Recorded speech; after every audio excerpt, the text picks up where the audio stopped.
今日同大家嚟睇嘅呢個項目非常之好，係成個蘭沙唯一一個中式園林嘅，種植嘅樹種都係一啲名貴嘅植物，好似呢個鐵冬青、羅漢松。羅漢松嘅話，成個小區裏邊有3到4棵嘅，造型都係好靚，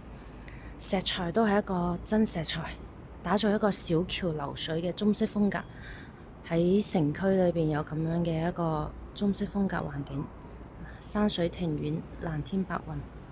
小區環境非常之好嘅。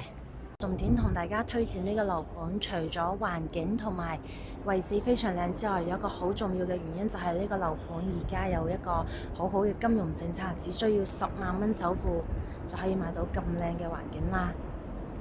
同埋呢個樓盤最高峰嘅時候係去到38000蚊嘅一個每單價，咁而家嘅話每平方只需要2字頭。如果有興趣嘅話，後台私信我啦。